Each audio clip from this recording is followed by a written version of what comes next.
Good afternoon. My name is Andrew. I'm a joint degree student in Energy and Environment, and I would like to talk today about a company, NextEra Energy Inc., that is involved in the energy sector. To begin, I would like to start with some numbers.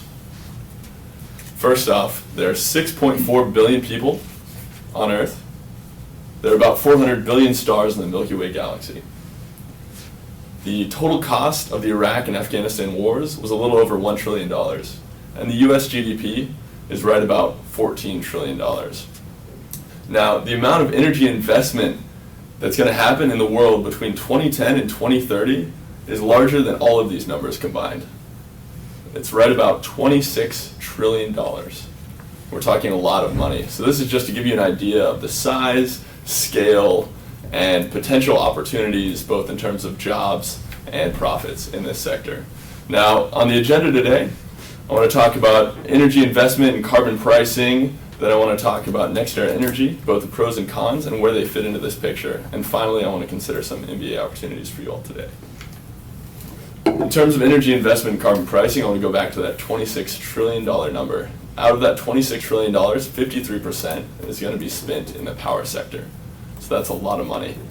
Additionally, if there is a global price on carbon, there will be another $10.5 trillion needed in the energy sector. So we're talking big numbers. Now let's take a look at NextEra and see if they're a company that's potentially positioned to profit from these two numbers.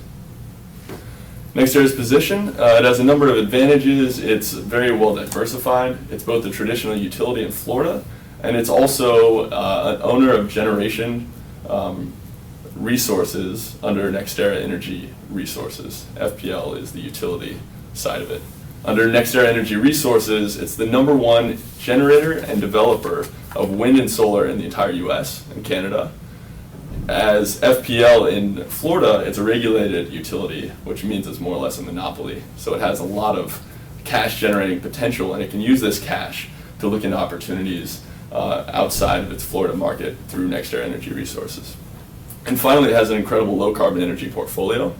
The average utility, consider Duke Energy, our local utility, has about 60% of its assets in coal.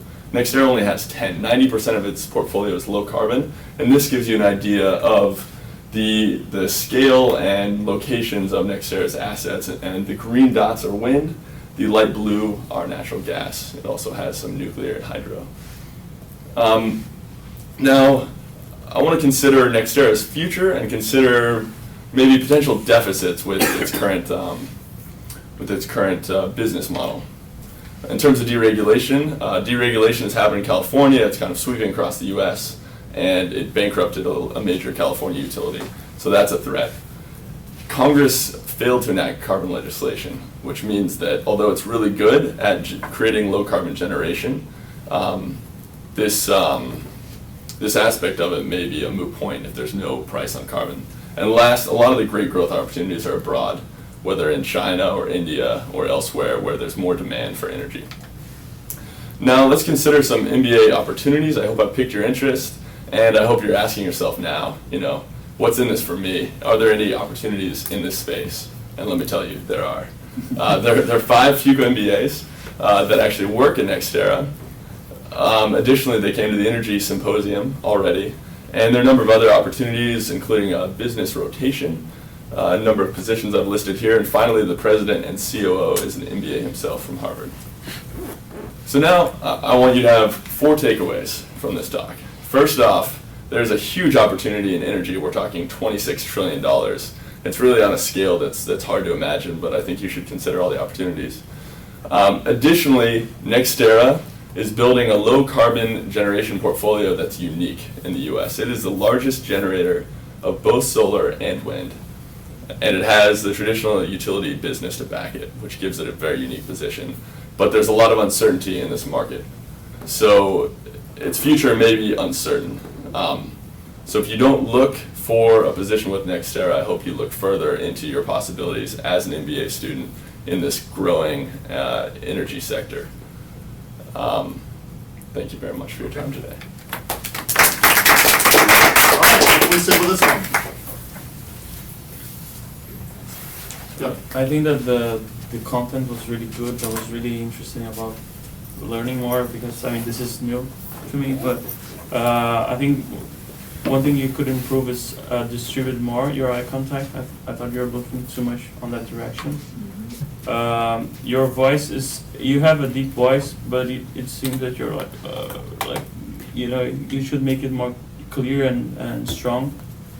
And I think you're like how do you say that? Swinging? Swing. You're swinging a bit. I mean, like one time you're you should. But I really like your The camera will see that a little bit for you because the camera comes right straight from that angle. I didn't notice that as much. Other things? Yes. I thought in terms of delivery, you used your hand gestures pretty well. I felt pretty engaged in your conversational tone and also the use of gestures.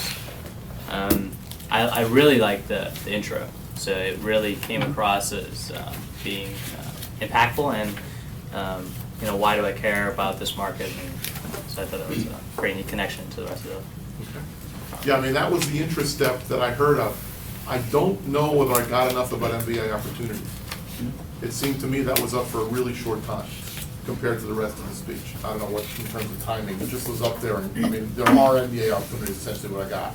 I didn't necessarily get enough emphasis perhaps on that, which is of course something that would be really more of a connection to us. You know, I thought the interest step was really good. Now the white on the gray was a little washed out, maybe more so in here than it was on the monitor. Okay, so you have to think in terms of when you see that, you know, it's not as easy to see in daylight sometimes, or off of, you know, when it's off of a monitor and on the screen. So just be aware of that. You're saying the background color? The background was a little bit too bright, a little bit too pastel, you know, in relationship to the white. Yeah, 'cause it comes off as dark green. So Yeah, it's just yeah. So it's like, you know, sometimes the color is like, who put this color on my thing? And it's just what this thing does to it. The other thing is that we'll get to it, but all of your fonts were in serif. All of your fonts were with little hooks. In other words, Arial and some of those kind of fonts that people use are uniformly thick. They have the same thickness in every single part of the letter. The serif fonts, like Times New Roman, have those wide, some are wide and some are not. They have what they call hooks, like a blade, you know. Sans serif is without the blade. Yeah. Okay? So that's something that, in addition to the washed out part, that creates a problem. But we're not, I mean, that's just not something that we've gone over, so don't worry about it. Just wanted to mention it in terms of it was obvious from that. You didn't rely too much on text on your slides. I thought that was good. I really would have liked you to unpack more in that MBA opportunities thing. You had the time to do that. Yeah, I didn't realize how much time I had because Yeah. when I was rehearsing it, I was over 5. I was just on the edge. Well, you know, once again, you know, what you get in might be more important to you, but try and remember what's important to us. You know, we need a job. Everybody needs a job. You announced the next topics as you proceeded through the slides, but you didn't really give me a bottom line from the slide before it. You didn't give me what it was that I was taking with me, and that accrues after a while. So make sure you give me the bottom lines, at least in the seams between the 3 parts. Make sure I get what I need to get, and I think that would have helped you also connect up with us in terms of how we're all put together. What else do I have here?